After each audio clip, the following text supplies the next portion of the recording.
Thank you. Today, what we're going to do is you should have a handout, so that should be coming down the rows. When we go through the presentation, you'll have a chance to fill in the diagrams in the handout, and I'll refer to it a couple times. But basically, what we're going to do is we're going to go through sort of as if you were our team in Pittsburgh, and we're going to go through a presentation, how we would teach our guys what we're going to do in the neutral zone to navigate through the neutral zone. But first, in transition. I've been a big believer everywhere I've coached in speed, transition, tempo to the game. That's how I like the game to be played. And I think all of us as coaches, we all have an identity of our teams. And no matter where I've been, that's been the focus. That's how we practice. That's how we try to play. And so one thing, though, over the years that I've been a big proponent of with our teams is a quick strike off turnovers. And a quick strike for me is 3 seconds. And I'll give you an example. We're going to talk about neutral zone, but I want to give you an example just off a breakout. A lot of times on breakouts, we practice breakouts off, we dump the puck in, we go back with our team, and we break the puck out. D to D, wing, middle, D to D, backside D, then we start to exit the zone. I believe no matter where the puck is turned over on the ice, that you need to strike north or to the net within 3 seconds. And the reason is, and there are 80, 90 turnovers in the game of hockey. You can chart games at your level. You can take a look at the turnovers. Transition is so important. You should practice transition all the time. So on the breakout, how many different types of transition are off breakouts? Well, one is off a dump in, right? How else do you break out? What are different scenarios? Second one would be the other team has the puck. They take a shot, hits your goaltender, goes to the corner. You get the puck first. Now you break out. So on that situation, as soon as you touch the puck, if we can get it moving north as quickly as we can, 3 seconds, that we're starting to move the puck north, then the other team probably hasn't had a chance to set up their forecheck. Off a face-off in our zone, breaking out. Pucks drop, face-off happens, 3 seconds. We have to get the puck moving north before the other team reacts to get above. Okay. So you have different scenarios that you need to practice. The final one for me in our zone, when we're breaking out, is off coverage. So you're in defensive zone coverage, you steal the puck, you grab it, you move it north, you get going north within 3 seconds. In the offensive zone, you recover a puck off transition, turnover. Okay, they've got the puck, you forecheck, you turn it over. If you can strike within 3 seconds, they aren't set up in their defensive zone coverage. So everything within 3 seconds is to get away from their coverage. And so what I'm going to talk about today is neutral zone. So the coverage in neutral zone is what? What's the coverage? It's a team's neutral zone forecheck. And in our league, teams are really good. They're really good in the neutral zone. It's a hard zone to navigate. And when I came into Pittsburgh, I've always been a big believer of centers stay in the middle of the ice. But I was trying to find ways to get Gino and Sid the puck a little bit more, get the puck with speed, especially if the other team was set up in a trap. I wanted the puck in their hands if you're going to try and navigate through the neutral zone. So some of what you see in the presentation was preempted by the personnel that we have and sort of the strategy we started to employ. And I believe as a coach, you're always evolving.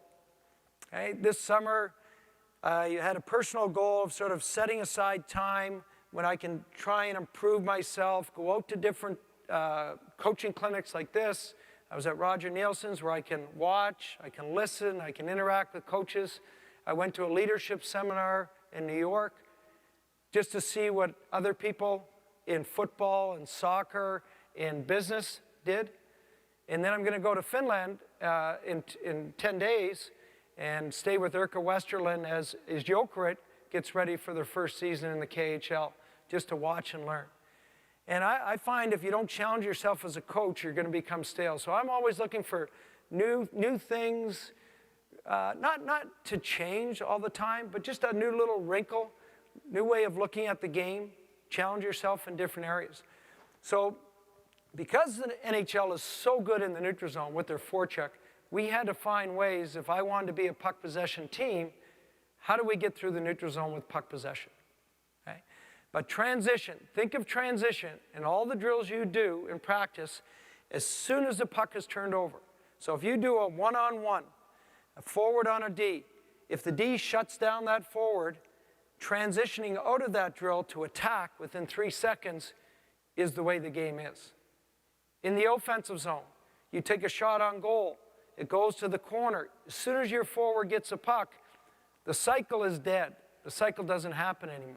You've got to get it to the net, or you've got to bring it before they swarm, before they get into their coverage.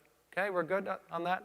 Sort of that concept of 3 seconds. So you're going to see how it applies in the neutral zone with our team. Okay? So first is, in the neutral zone, here's what I don't want to see. Hey, we've got the puck. So we're going to go D to D. We're going to relay the puck up ice. This is what I don't want to see. Okay, so watch here. Leafs coming off a couple of big wins. Get the puck, relay it up ice. Okay, what's Toronto in? Okay, Toronto's in their trap. 1-2-2, locking over the center.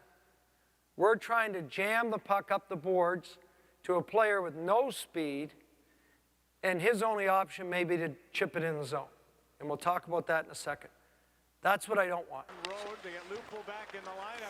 So I'm talking to you like our team. I don't want to see that. Okay. Here's another example. We can turn the volume down just a touch there. Great. Off a face-off, we get the puck. D to D, jam it up. What's New York going to do? They're going to seal right there. They've got their guy locked in the middle. They're in a 1-2-2. No chance. The only chance we have is to do what? Chip it in the zone. And we don't want to chip and chase if we don't have a chance to get the puck. And we'll talk about that. Okay. So, in the neutral zone, Montreal's in their forecheck here.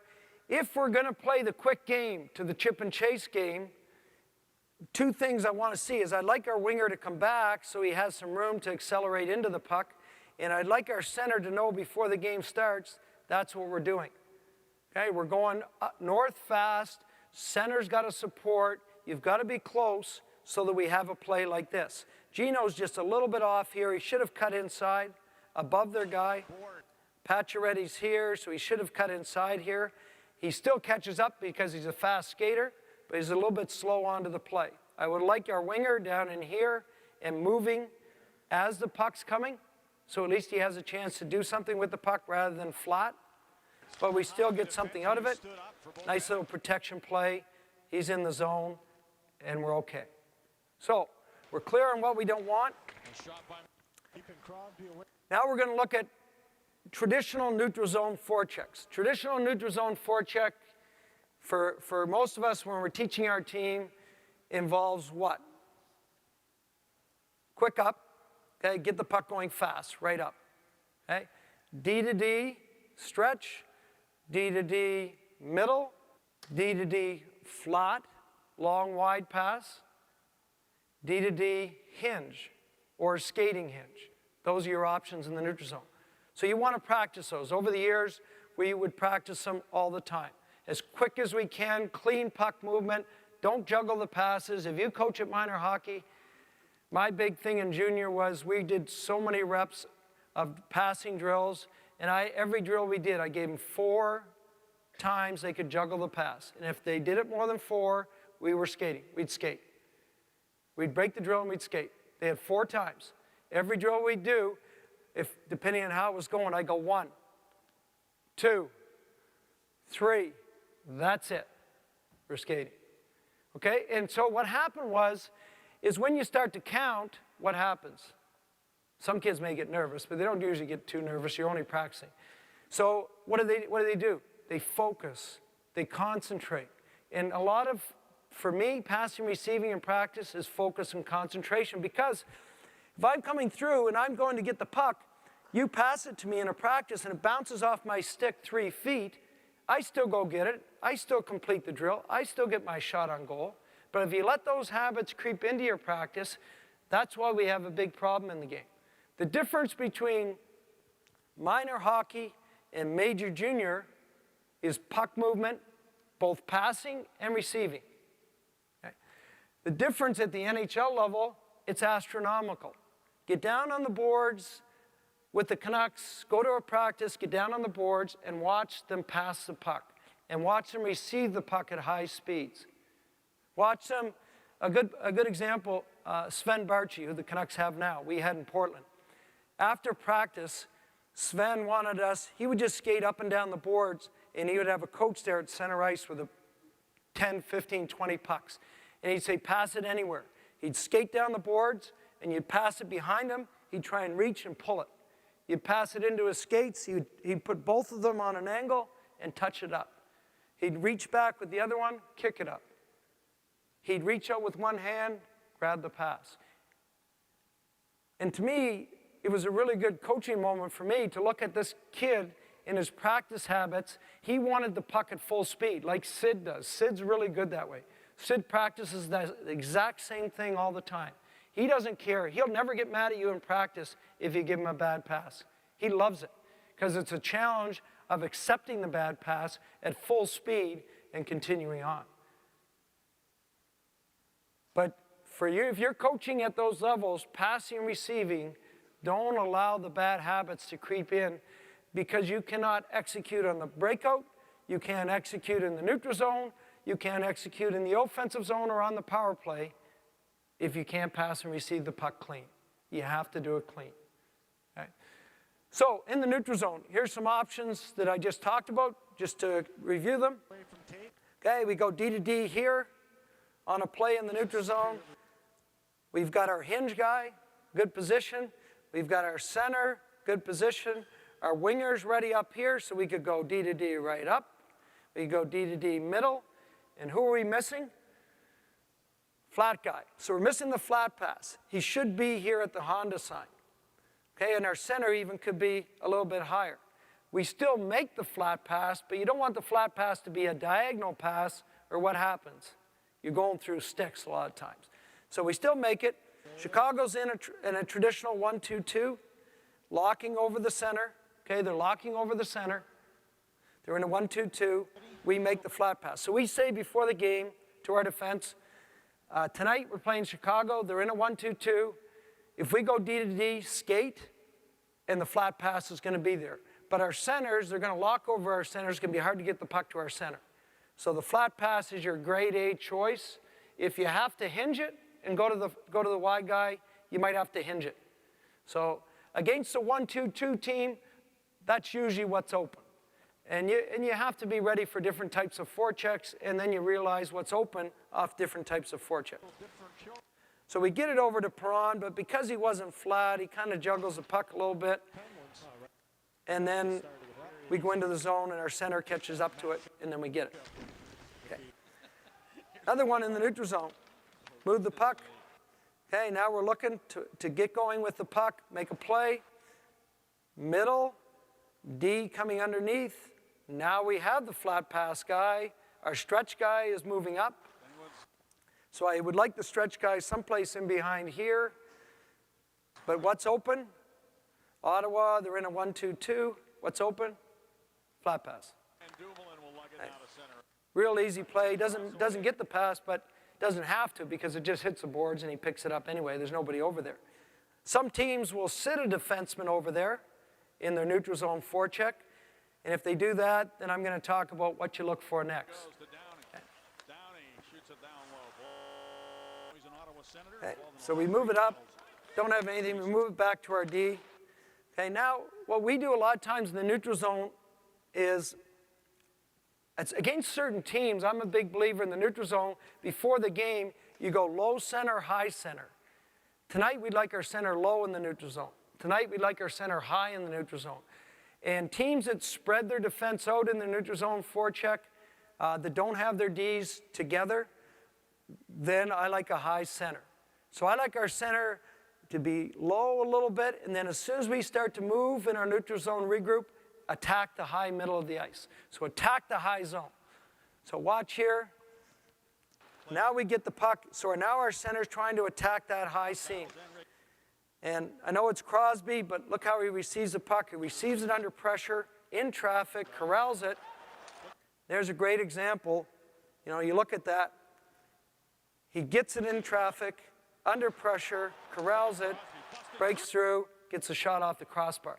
So the thing I was talking to you about practice, that's a great clip to show the kids, because if he had let that puck go 3 inches off his stick, no chance. No chance. He gets 0 to the plate, goes to Dallas. Okay, watch here. We go D to D. We've got our flat pass guy. Our D should start to come underneath. This D should start to move. Now we're looking for our high center. Detroit spreads their D in the neutral zone. If we try and make a flat pass against Detroit, the guy's right there. The defense is right up in his face. So they spread their D. So when we go D to D, we'll look flat pass, and we want high center. So we're looking for our high center in between their Ds. And we almost hit it here. We do hit it right there. But their D readjusted back on it. So they saw that it was coming with our high center, so he went to play the wing, and then he came back. But we still got in the zone and get a great scoring chance off that regroup. Okay, here's a hinge play. So on the hinge play, back up over, hinge it, up. The problem with the hinge play is what? For guys that use the hinge, what are the problems with the hinge play? It allows the other team to still stay above you because you're pushing the puck back. It does allow you to change the point of attack, though. And if it's a skating hinge, which I'm a big fan of, so the guy who's hinging gets way back and skates into the pass, then at least he's got a lot of speed coming up through the gut, and he can distribute the puck from there. So I'm a big fan that if you're going to use the hinge, use a skating hinge. So teach your defensemen, when they pass a puck D to D, jump, and then get back deep, the skating hinge guy, so when it comes back, he can accelerate right up through the gut. So if you're using a hinge play, the thing I don't like about it, it takes too long, and teams can reset on it, and generally you're still battling through traffic anyway. But I like the skating hinge. So sometimes with the skating hinge, the first guy steers, you can get by that guy.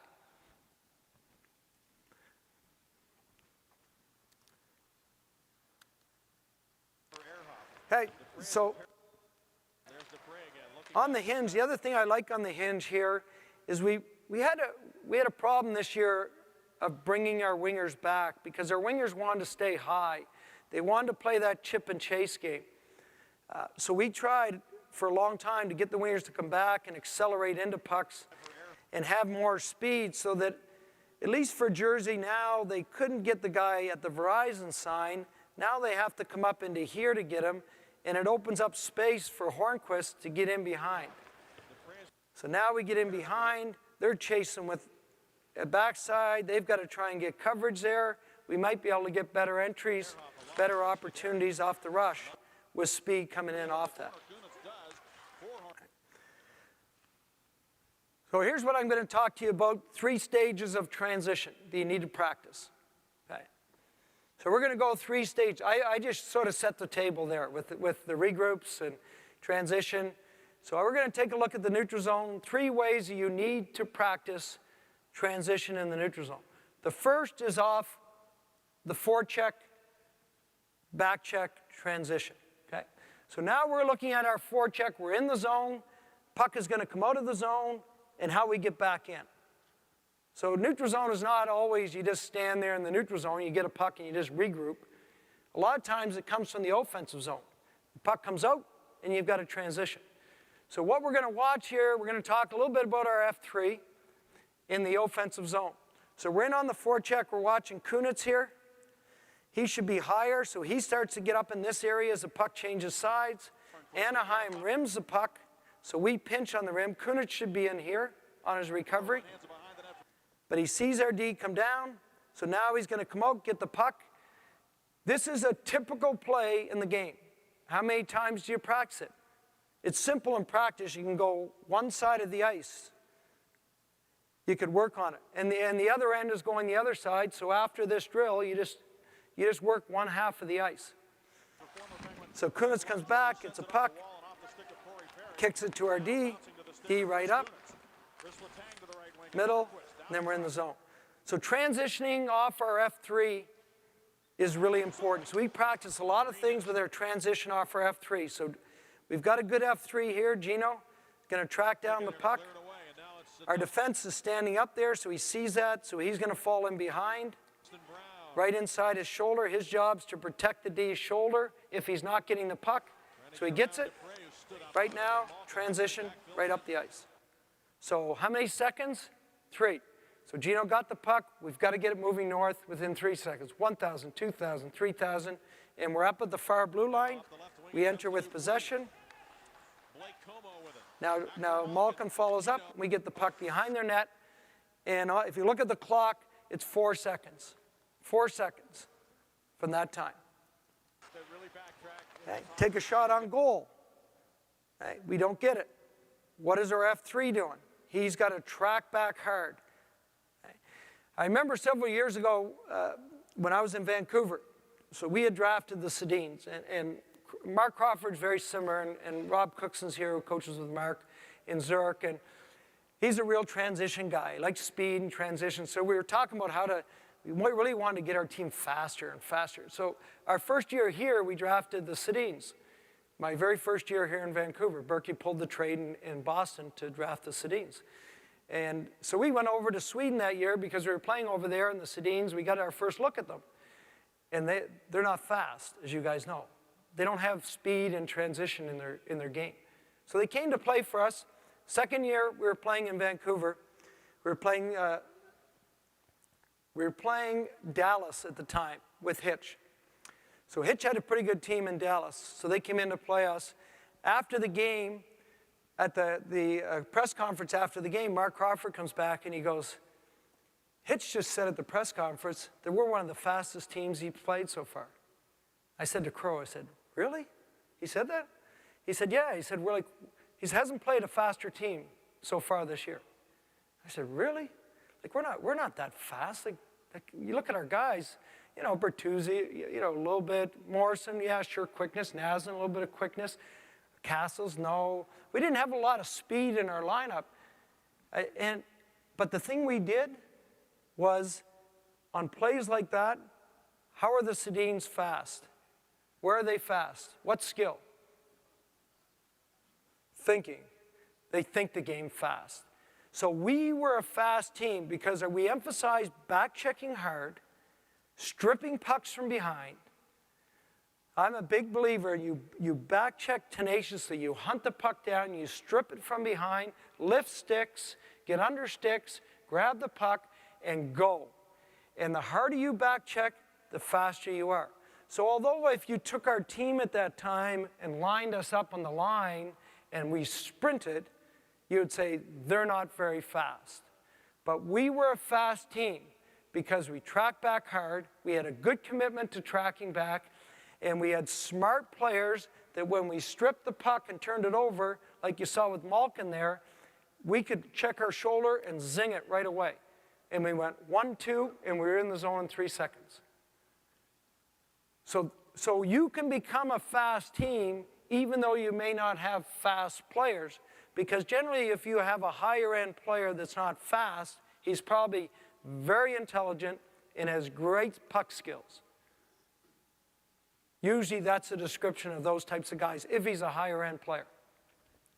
So playing fast. So here, coming back in the neutral zones, you watch, what options does Calgary have now?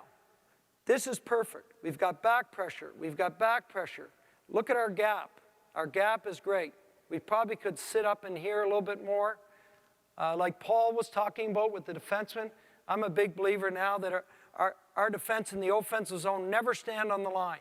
Ever stand on the line. They have to be moving. They have to be moving to give us offensive options, or they're moving in and out. But the days of the Ds just standing here on the line, I'm a left D, you're a right D, you get the puck, you relay it across, you need motion. Because the more motion you have, the tighter your gap, and the better options you can present offensively. No question, if you want clips for your defensemen, the best team in the league is Chicago. To get our defense in Pittsburgh to get off the line and get some motion and get some activity, even a little activity. I said, guys, I'd be fine if we're on the blue line and all you do is just skate in a little bit and maybe skate in and just switch sides. I'd be fine with that. I'd really like that. Maybe 5 feet and switch. We had trouble just getting their feet off the line because they had been so ingrained all the years to stand on the blue line like that. There's nothing wrong with being back and giving your forwards a place to play the puck, but do it with some motion. Keep some motion so you can slide along the line, you can tighten your gap. So in this play here, we've got a good back check, we've got a pretty good gap, and we hunt the puck. So we hunt the puck. We don't have any rules when to pull out. There is a point in time where he has to go inside, and that guy will take him, but we go after the puck hard. Now Bertuzzo, he sees that puck, sits up on it, all he does is punch it ahead. So in 2 seconds from the point, we got the puck, we're in the zone. Sutter makes a play to the net. So in practice, when you're doing these types of things, think time. It's got to go fast, it's got to go quick. There's got to be execution. So in some of your transition drills, always think time. We're in the offensive zone again. So now, our F3 is this guy right here. So he's our F3. What do we want from him when he's that high? We want him to soft lock. So I want him to come across, feet facing our net, and soft lock. I don't want him to take a pot shot at this guy or take a pot shot down on the boards. Once they start to break out and we only have an F3, he can only soft lock. That's his only option. He cannot go in and try and go for the hit. It just opens up way too much ice. So watch. This is perfect. Look at the angle. Look at the stick. Look at the gap. I know that's one of the best defensemen in the league. Phenomenal gap. Never stops moving. Look at that gap. Look at this gap. That's awful. Okay? It is. Our defense, if Paul was here, he'd say it was awful. Our defense should be coming like that off the line. They shouldn't be back there. Look at Jersey. They're way up.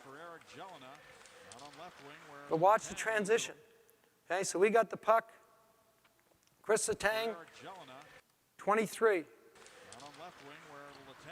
Bang, right there. So in 3 seconds, we're headed north, open ice, and we're in the zone. So we're in the offensive zone. Like, how many times do you practice this in a game? We used to set up in Portland, we'd set up exactly the same clip as you see here. I'd have 5 guys in the zone. I'd have 3 offensive guys would be here like this. Okay? Pass the puck to him, shot. And we'd have 1 guy with the puck right there. Our 2D were here, so the 5 guys are working together and there's 1 guy with the puck. Simple, simple drill. Simple drill. So we pass the puck to our team. We take a shot. As soon as that happens, I blow a whistle, this guy takes off. So what are those other guys supposed to do? Track hard, hunt the puck. So all 3 of those guys hunt this guy down. D's tight gap. So someplace in the neutral zone, we're going to get the puck, and we transition it 5-on-0 as fast as we can. As soon as that end goes, the other end goes. And it's just 1 guy. We would hunt 1 guy down. Looks stupid because there's never just 1 guy going on the attack. But I wanted them to get that mindset that wherever that puck was, they hunt it down. And then they got good at it. They'd strip the puck, they'd kick it to the D right up. Or sometimes they'd just lift the stick and hook it and then go the other way. And it was only 1 guy, but it was great for the 5 guys to have to work together. And you could have 2 guys, but it would just complicate the drill. And you're trying to work on execution and concepts there. So in this final one here that we're working on our back check, okay, watch the guys hunt the puck from behind. Get a stick in on the puck. Not hook the puck carrier, but hook under his stick. Right here, watch. You get the puck in, bang. You knock it up, and we're going in transition the other way. Great play there. Okay. So this was Sid. Sid turns over the puck here. I don't like guys skating into sticks. We always talk all the time, every single day about, like, stay away from the stick. Go to open ice. Don't challenge the stick. So through the neutral zone, our one rule with our players, we want to be puck possession, but they can't challenge a stick. So they can't go under a stick, through a stick. You're not allowed to do that. So you have to do something with the puck. Here he challenges the stick. We lose the puck, but I want you to watch what happens after this. Coming with speed. So Montreal kicks it up. Watch our back check. Markov teamed up to get it going the other way, and now the stick. Watch Perron here, right here. Watch him hunt the puck, lift, doesn't get it, lift, lift, lift, kick it. Now we're going the other way. And another, really simple drill, but we do it even at our level, just a shooting drill, a warm-up drill. We get our guys to come out of the corner to the blue line. The coaches stand there with a bunch of pucks. They just lift the stick, grab the puck, take off back, shot. So they come out of the corner, coaches there at the blue line with pucks, as if they're back checking. They lift the stick, grab the puck, take off, shoot. And it's just a warm-up shooting drill, but it gets the minds going that I've got to back check hard. And it's a skill to lift the stick, grab the puck, and do a tight turn back the other way and transition back the other way. So what Perron does there, you have to work on these things. You have to develop that type of skill so that you can transition that fast. But first, it's a mindset. How hard he comes back. Like right there. It's a phenomenal job. And our other two guys, you have to give them credit because, do you like their back check? You've got Downey and Crosby right there. Montreal's got 3 guys in the picture, and we have 5. If I can circle that every night, they have no chance at the line. No chance to make a play. So team speed for me comes from the back check. Comes from the back check to transition. Okay. Last one here, St. Louis juggles the puck. We come in. Again, you look at the picture. We lost the puck here. It was sort of back and forth. They're opening the gate. We lose the puck here. But I like how everybody reacts to the middle of the ice quick. And we get right in between their players so they can't cross in our D. Turn the puck over. Hey, now, another big thing for the guys who know me as a coach, I'm a huge believer in our defense activating all the time. And their only decision is, if we've got good possession, you've got a green light to go right to their net, and you have to go to their net. So on our breakouts during the year, we tell our D that when we break the puck out in practice, every time we break out of our zone, 1D has to be equal to the puck by center. Equal to the puck by center. 1D. In a game, the decision to go that far and that fast will be made on puck possession. But in practice, I want the habit of activate, activate, activate. Because if as a defenseman on the breakout, or neutral zone, if you wait and the play goes, you have no chance to say, oh, I probably could have gone, or I should have gone. You can't catch up. So watch what Chris Letang does on this play. So he knows the rule. Okay, we've transitioned the puck. Okay, is he equal? He's here, puck's here. Perfect, perfect. So now what's his job? He's ahead of our forward, which a lot of times happens in regroups and breakouts. So what's Chris's job? On our team, it's a mid-lane drive. He just reads possession. Is that guy okay? Is he okay? He's okay. There's no issue there. He's okay. So Chris's job is to go right to the net. And if you look at that, if you froze that like we have, and you'd say, that is a perfect offensive zone attack. Perfect. You've got a mid-lane drive. You've got a wide guy with the puck. You've got a trailer in the deep slot. The only thing I would like to touch up, I'd like Perron, 39, to be wider in the right circle. I'd like him to be a little wider in the right circle. So for David, I would tell him, this is a perfect clip, but I'd like him to be in here. In case this puck carrier needs to shoot off the pad and spray it, in case he juggles a pass in here, you might collect it and leave Winnick with some space. I love it. I like Letang going through there. for Perron, couldn't get it through to him. Turnover. Okay, okay, one more thing. So we talk about stripping pucks. Watch Crosby here. You're just getting a stick on him. Getting a stick on him, work him, Be careful doing that. doesn't get it. Canadians. Markov. So again, we're always evolving as coaches. That's what I talked about at the beginning of the presentation. The New York Rangers, we played the New York Rangers, well, we played them 10 times, I guess, this year because of playoffs. But what they did really well, the Rangers did, they made a lot of indirect plays. And for me, I've actually never practiced a lot of indirect plays in practice where a guy takes off and you pretend like there's put a coach in the lane so he can't make the pass and you have to bank it to him like a pool shot. So the Rangers were phenomenal at it. Like they're always making indirect plays. They lay long bank passes so guys can skate into the puck rather than force a pass through somebody. So we talked about it. We started to build it into practice a little bit. And watch this play. This is a great play. And I want to do more of it next year because so many times you look, you just can't make the play. There's somebody in that lane. There's a stick. There's a skate. So can you make it off the boards to a space where he can skate into? Can you make that type of play?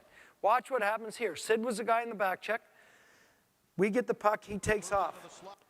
Okay, can we make a direct pass to him? No. We can't. He's breaking into this ice right here. We can't hit him. If we try to, Montreal intercepts and they counter against us and then we're in trouble. Okay? Watch. Tunis was in good position. Banks it. And I know Sid is Sid and he picked that up, but if you don't practice it, those little plays, he's skating for a puck and all of a sudden the guy banks it this way, so now he's got to find the bank pass off the boards, get it, and go in. You could do... You know, when I look at things like this, I always think, how am I going to practice that? Can I design a drill to practice that? Well, to do that, it's so simple. Like we just did little drills at the beginning of practice where the guy would curl off the boards, break to the middle, the coach would stand in the lane, and then the guy would look to pass him and then bank it. The other guy would have to jump back on the bank pass and then just go in and take a shot. It's a simple shooting drill, not overly complicated. But it's a hard skill. A lot of guys missed it. A lot of guys couldn't check their shoulder, find where the puck was banking off the boards. And at our level now, that's not an icing at the NHL. So even if he missed it there, he could still catch up to it in the circle at our level, or even in the end zone at our level. So it's a good play because it's really hard to make a direct pass. Really hard to make a direct pass. Crosby looks back to Perron. Back. Severson, nice pass. Okay, so we're good now on the first one that you need to practice is offensive zone, F3, going to get the puck, transitioning off the back check. So that's the first thing you need to practice. You got to practice back check to transition, because a lot of your neutral zone transition comes off of back check. Now we're going to talk about two different types of regroups. The first one is a quick up regroup, where you go to get the puck in the neutral zone. It's a little bit deeper. The other team hasn't set up yet, so they're not in their trap. So you're going to strike as fast as you can. So we get the puck here. We go right up to a guy with speed, go in, goal. So in 3 seconds, there's actually 4 seconds on there. We went from getting a puck to transition to goal. So these are situations where the puck comes out in the neutral zone, you get it, the other team hasn't set up in a trap, getting the puck up quick. So it involves two things. The guy getting the puck, keeping his head up, seeing the play, and it involves the forwards coming out of the offensive zone and finding ice, getting off the blue line. So they don't cross the blue line, just stand there and wait for the puck. They've got to get back to the puck. As soon as we collect it, they start to move forward again. So it's all three guys coming out quick. You've got to come out hard, same as the back check, and you've got to get available fast and give yourself some ice to work with. So when I talk to our guys about giving ice to work with, I'm talking about come back far enough so that you aren't just here, and when the pass comes, you're hung up in the blue line. You almost have to stop. But you give yourself some ice to work with. So when you come back. Okay, so this is what we're talking about these next couple clips. Okay, so they're coming down on us, get the puck, watch Scuderi, turns, right up. So these guys here, they're back checking. They're giving themselves some ice to work with. All three guys have speed. Nobody's hung up anywhere. And we get a play to the middle of the ice, and we get a play inside. Okay, puck in the neutral zone, right up. Simple way to practice, have three forwards. Have three forwards here in practice. So three white guys come out here, two white D come out. Coach spots a puck. They go to get it. All three guys clear, clear, clear, and you get the puck up in their hands right away. They go and attack 3-on-0, good attack options, 3-on-1, 3-on-2. The other end goes right away. Just a little quick transition. You could have one D in here, you could have two, but it's just going to get a loose puck. These guys getting in the habit of clearing and seeing where the puck goes. Okay? Giving themselves some ice to work with in that area. Here, right up. So you look, they've got some room. Montreal defense weren't set up. They're not in a trap. They weren't organized. We've got room to work with. Good shot off the post. Now puck out in the neutral zone. They're not organized. Right up. We clear the zone. Right up. All three forwards. Catch it. Don't juggle it.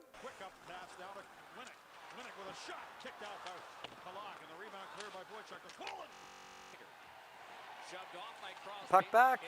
1, 2, 3. Right up. So this is in the Ranger game, 1-1 in the playoffs, and we miss a scoring opportunity, lose in overtime, lost 4-2-1 games in the series. It's hard to score. Miss chances like this. Good quick up play, tipped into the middle. Miss, miss, and then miss there. So for me as a coach, I do not want to have to get organized in the neutral zone and run what we're going to go into the final stage. I'd rather not do that, but sometimes you don't have an option because the other team's organized. So if you can back check and transition, if you can gather pucks quick in the neutral zone, whatever the scenario, a face-off, a dump-out, a one-on-one that you get the puck from, and you can transition right away before the other team's organized, that is the highest priority. Transition before they're organized. Sting them in 3 seconds. If you can't, then we're going to talk about the final stage. And these are longer regroups. This is the final one of the... In the lineup last night at Toronto, wasn't feeling well in the morning skate. They sent him back to the hotel room and he did not play. Here's Hornquist right down the alley. You see these final ones of the quick transition. You know, puck comes out, Rangers shoot it out, and we happen to get it in the neutral zone. So again, the priority is, look where the Ranger D are, way back here. Clear the zone, clear the zone, clear the zone. Get some speed. Anticipate where the puck is going. Give yourself some ice to work with. So when you collect the puck, you don't have to get hung up on the line. So we get it up right away before they're organized. And we make a play wide, quick shot, 4 seconds, it's in the net. And then Spaulding chopped at the bouncing puck. Now centering pass for Sid comes all the way through. Hey, last clip, I want you to watch Chris Letang here. I just put this one on here for defensemen, and it really falls into Paul Boudelier's talk yesterday on defensemen. Watch Chris Letang. This is why he's special. First thing is, what does he do here when he gets a puck? What's he doing there? Protecting the puck, protecting the lane to the puck in case there's a stick on it. That's a smart player. That's a really smart player. Okay? Watch what else he's doing while he's doing that. What's he doing? Watch his head. Checks up ice. Baits him in. Incredible play. Can you work with your defenseman on that? Can you throw a puck out, your defenseman goes back in the neutral zone, checks his shoulder, and you put a passer or a receiver on that side or that side. So he has to check his shoulder, find out where the guy is, and then turn that way and get the puck to him. Yeah, you can do that. You can design drills like that in practice. And it's good. We used to do some drills when I was in Portland. We did drills. We only have 2 colors on the ice for practice. So oftentimes, I would put 2 players available. So a black defenseman goes back for the puck. He turns around, and there's 2 players available for the pass. One is black, one is white. Okay, so one's wearing a black jersey, one's wearing a white jersey. So he's got to quickly see his guy and get it to his guy. So we would do drills like that, where there was 2 guys available. He would pick the right guy, and then both of them would go in and make the play on net just for the sake of the drill, but it was always 2 guys. And so he had it with a coach on him. He had to check his shoulder. Where's my guy? I see the white guy. I don't see the other guy. Where's my guy? And then he'd have to turn that way and get the puck to him. So we'd have 2 colors coming back for the 1D. And then they would both, as I said, finish the drill 2-on-0, take a shot, just for the sake of the drill. But he could only give it to his color on the pass up. So trying to visually get your defense like Chris Letang is, he's trying to sort out where are the Boston guys, where are our guys, as he's going back for the puck. And he makes a great play there. Great play, looking up ice. Hey, final part of the presentation here, okay, is the concept of we have Malcolm, we have Crosby. I'd like to get the puck in their hands. So I've always been a believer, never done it before. I've always had my centers in the middle of the ice on regroups. Always, always, always. On breakouts, exactly the same.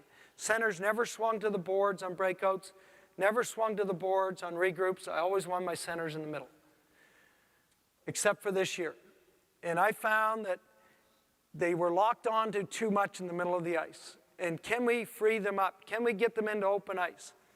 So the first thing we tried was what we called, if the other team's organized in a forecheck, then we went with center away. We just call it center away. So it's a long regroup. We're getting the puck. We can't go quick up. So our center coming back is now going to come back and build up speed, one way or the other. I don't care which way he goes. So we call it center away. So now he's building up speed, and then we try and, if we can, get him the puck. But you look at the other guys, they're all moving, they're all coming with speed, and now we can enter the zone with possession. Okay. So, longer regroup. Calgary's sitting back here. They're organized. We look up, can't go quick up. So we're going to go center away. So even though Calgary still takes a pot shot at Sid, he's got way too much speed. Way too much speed. He just enters the zone with speed. So center away in the neutral zone. Center coming back, building up speed. What does the winger do on that side? He would curl in. So we get it wide. You don't always have to go to the center. There's other options, obviously, on it. But center away to try and get a little bit more speed in our attack, a little bit more puck possession. Okay? So as the year goes along, then I started to look at the regroups. And again, I've been coaching for a long time. You start to look at situations and say, geez, we can be better here. Like there's something we can do better. And we had trouble with teams that forechecked in a 1-1-3, I call it. 2 forwards and 3 guys back at the blue line. We had a lot of trouble with that. And so we tried different plays, and I thought, well, gee, am I going to have to resort to pass it up, chip it in, go get it? I really didn't want to do that. And you as a coach, and you know, at these presentations, you pick and choose what you want. You hear different philosophies, different styles. You pick and choose. That's how you become your coach, your identity with your team. So you may become pass it up, chip it in, lots of speed, hunt it down, hard forechecking team. You may become a team that gets the red line, dumps it in, you know where the dump's going, you know where the rim's going, hard forechecking team. That's fine. You just pick what you want. My thing is I always want to get possession. I want to gain the line with possession. So here's what we came up with. And I think it'll work against any forecheck. So what we came up with, we have our center away already established. But normally in the neutral zone, as you saw in a lot of our earlier regroups, normally you have 2D here. And you have 2D in the neutral zone. Normally, that's normally what everybody has, 2D flat. So what we started to do was, where teams were organized against us, we started to take our one defenseman, and we would get him to get the puck and come right up the gut, head to head on that guy there. So he would go head to head on him. And he's going to freeze the first guy. He freezes him. He locks him in. Okay? We're good? So he locks him in. We have a center swinging one way. We have his D partner swinging the other. So it's not the traditional 2D that are flat. It's speed on both. It's like a power play breakout, where you come at the penalty killers, you freeze the first guy, and you dish it right or left, like Spotter was showing yesterday in his power play breakouts. A lot of it, if you remember his presentation, a lot of what Spotter wanted was puck up the middle, speed, and hit guys coming with speed from behind, but freeze their first guy. So this is what we did, and it's later in the year. So we went head to head, and LaPierre should have been here. I would have liked it right here, and he's gone. 100% he's gone. If he came from behind where the referee was, full speed, started to accelerate, and Dumoulin hit him there, is gone. But he still weaves his way through, but in the end, we get a little chip in with a forecheck. Not good enough. Okay? So now New York's organized. Hey, playoff game, we wait them out. And remember, in the playoffs against New York, we had 3 American League defensemen playing. This is one of them. So we didn't have a long time to train these guys. They were only up with us for a month, the last month of the season, when we lost to Tang, Ehrhoff, and Pouliot. So we had 3 defensemen from the American League playing. And so we had to train these guys quick what we wanted them to do. And watch here. Okay? So we wait them out. What he does, he passes it a little bit early. He should go here first to make it work. We've got D, we've got forward. So it's a little bit slow, but our wingers are coming back with speed. So now, I love it. Now we come with speed, we grab the line.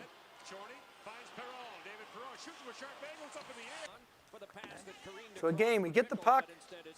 Do we have a chance to go quick up? No, we're in a little bit of a change, so we don't have a chance to go quick up, so we wait it out. So now Pouliot gets a puck.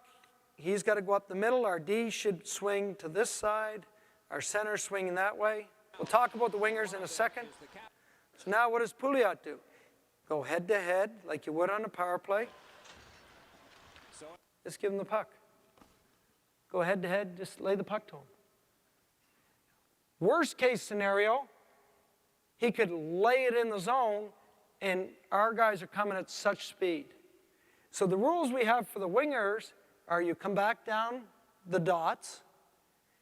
If the puck goes to the D or the center on your side, you curl to the middle and go with them, and the other winger starts to slash. So just to clarify that so you have a good picture in your mind, what I'm saying there is if you're the winger, this winger is coming off the bench, but you should be coming back through here. If the puck goes to your guy, then you curl in and go with him. Okay? So you would just you'd be coming back through here, and you just hook inside and go with the guy with the puck. The other winger's coming back through here, and then he would just start to move that direction because the D is on the wide side. So you've got a D, forward, D. The captain. So ahead now, it's fed to him. Sidney Crosby trying to dance by seat. Game, we challenged the stick there, but we shouldn't have. But all right, here. So forward, D, coming at him. The reason Como's in there, Como was coming back, but then Sid beat him to the lane and jumped into the other side. So Como now realizes he's got to get to the other side of the ice. So we come up. They sit way back because they're in a change. So again, we've got speed. We just pick our way through, kick it to the outside. Same as a power. If you pitch your spotters presentation yesterday, you know, kick it from the outside to the inside, or from the middle to the boards. Okay? But you're gaining puck or speed from behind. So in longer regroups, it's the mentality of, okay, they're already set up. We can jam it, like I showed you at the beginning. Jam it up. We can pass it to no speed. We can chip and chase. We can dump. Or we can try and get organized and navigate our way through the trap. For me, I really like this. I really like it a lot. It's hard to shut down because picture it, no matter what forecheck you're using in the neutral zone, the guys coming from behind with speed are really hard to handle. It's the same concept on the power play. That late drop play is so hard to handle because you're flat-footed. Everybody's flat-footed. It's hard to do. And so the reason I've been a puck possession coach is I always think that when my son played hockey and my daughter played hockey, I often think the enjoyment of hockey is playing with the puck. The enjoyment of hockey is doing something with the puck, getting a chance, carrying the puck, getting a shot on goal. And even at our level, although there's like pressure to win, so-called pressure to win, and that, but you still have a responsibility, or we have a responsibility of coaches to develop the game. And the game is about, for me, I believe, puck possession and owning the puck and teaching your players to make choices. Yes, we do restrict their choices. Yes, we do limit their choices. We say, tonight on the regroup, I want you to go D to D, flat pass. That's what I want you to use. So we do limit them a little bit, but through practice, through 82 games, you need to teach the players to make choices and decisions. And it's all about the puck. Okay, so I'm talking offensively here. When we have the puck, that's the mindset. And I think all of us have a responsibility to develop those players that can play with the puck and can think the game. Because the other way, you do not teach them thinking skills or choices. So especially in practice, try and work on some of these things. Now, in your handout there, I want you to turn to the back of your handout just before we finish up here. And there's two charts there. The one chart you can't see on there, so I'll tell you what it is. You see pass, 35%. You see carry, 30%. And then the other one's dump in, 35%. So you can write dump in there, 35%. You can barely see it. So this was, we wanted to be a puck possession team, so we had a guy in the office last year chart every entry, even strength, for us for the whole year. And that's a breakdown right there. So 30% of the time we carried it in, 35% we passed it in, and we also counted a pass on an entry like a bank pass. If I chipped it around a defenseman to our player, we counted that as a pass. It was called, like it's a chip pass, but it's still a pass. And then, or dump it. So for me, at the end of the year, I look at it and say, okay, 65% of the time we entered the zone with some sort of possession. I like that. I think that's good. How good is it? I don't really know because I have never taken these stats. I've never had people around that can take stats for you like this and to chart it their whole year. On the back of the page, the next page, when we entered the zone, how many of these entries resulted in scoring chances? So 19% of the time, when we carried it in, we got a scoring chance. 18.8% of the time, when we passed it in, we got a scoring chance.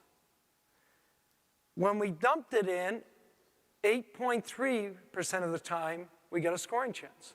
So that reinforced to me that the theory that I hold of if we dump it in, for our team anyway, our team's not a heavy, hard, forechecking team, big, heavy-bodied team. We're not that type of team. So we don't recover pound guys and recover pucks really well. It's not a great forte of ours. We're quick on pucks, but we're not physical on pucks. And I don't know if it'd be much different if one of you guys has a team which you consider for your bantam or midget level, big, heavy, strong team, hard forechecking, I don't know if your success rate's going to be much more than 10% if you chart all your dump-ins. I don't know if it is. Be interesting for you to do it. But for us, the one I don't have on here is we have a final chart of each of our centers. Okay, and I'll give you the ratio.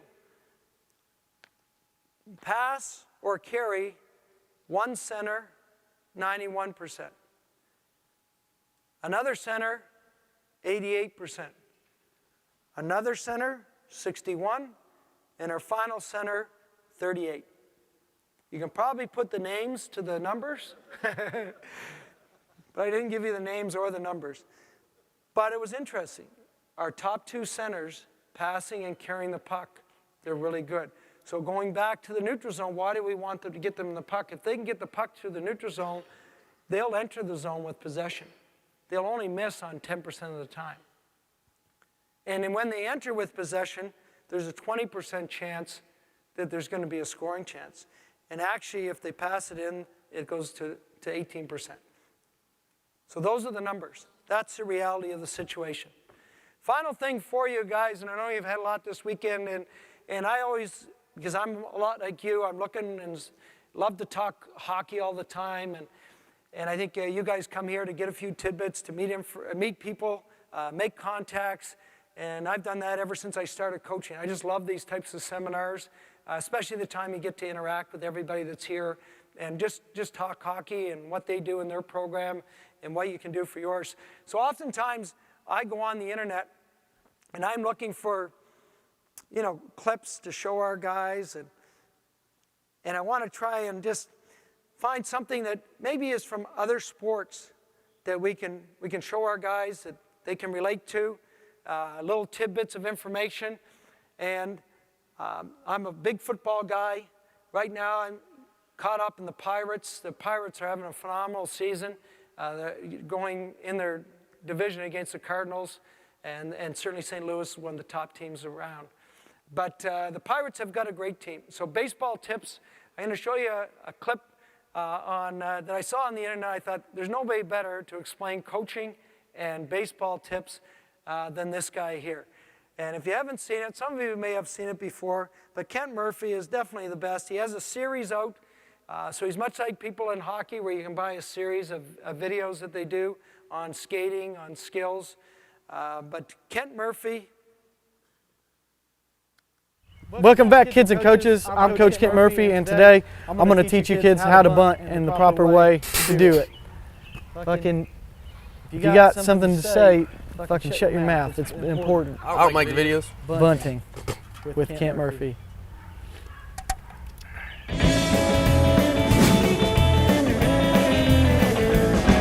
Now, I brought my best friend, Chucky Wilson, along with me today. He just got out of jail again, but he's got a lot to offer you kids. So listen up. We're going to go ahead and break this down from a fundamental standpoint. Chuck, if you wouldn't mind pitching me the ball going out there. Now, the first thing that's going to happen when you're coming up to bat to bunt is you're going to have to step out and take the signal from your third base coach. Now, this is an important time in the bunting process because it gives you a chance to get out of having to lay down a pussy bunt like a dickwad. So after your coach gives you the signal, one good way to try to get out of having to bunt is to just throw your bat down and stare at him right in his stupid eyes. A lot of time that'll intimidate him, make him change a call. The other real effective way is to just yell it out. Just tell the other team, like, hey man, I'm fixing to fucking bunt. Sometimes when you give away the play, the coach will just wave it off because he's like, well, ain't no fucking point in doing that now. That works sometimes, but if you can't get out of it, you're just going to have to lay down the bunt. And I'm going to teach you how to do it even though it's fucking the worst thing that's ever happened in my fucking life. So here we go. First thing you do, you get your bat, you fucking get in the box, fucking kind of look shitty about it, act like you don't give no fuck about stupid bunting with your coach, and don't even like get down, just kind of stand here like this and wait for the pitcher to, start his windup, and then that's when you square around. Make sure you get your fingers around the front of the bat so you got a better grip on it. Most people tell you not to do that because they say the ball will hit you, but unless you're a pussy, it's the only right way to lay down and bunt.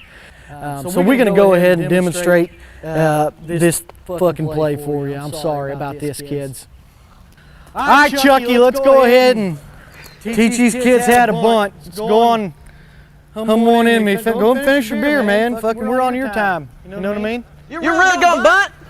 Fucking, I know, man. I don't want to do this. Just fucking throw me the ball, all right? Come on. This is the dumbest thing I've ever done. Here you go. Fucking, come on, Chucky. Don't throw the ball at me. Don't bunt on my feet. I just got to teach these kids, man. They got to know how to do it. Just throw it in there. Stop trying to hit me. I swear to God, I'll fight your ass. All right, kids. I'm going to fucking lay down this stupid ass bunt. Just throw it in here, Chucky. Don't hit me this time, man. I'm just doing it once. Danger! Oh, you did!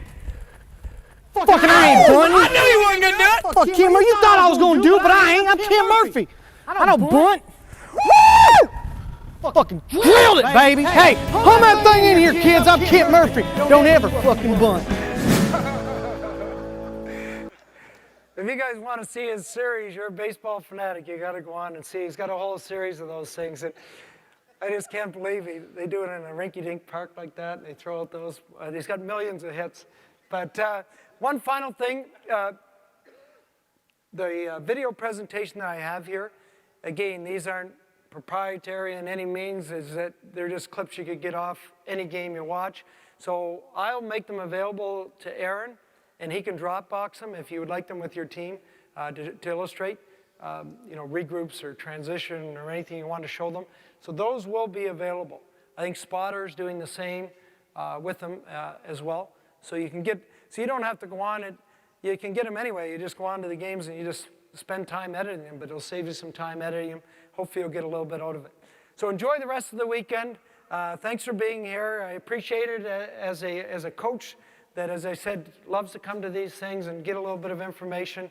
And good luck with your seasons. All the best.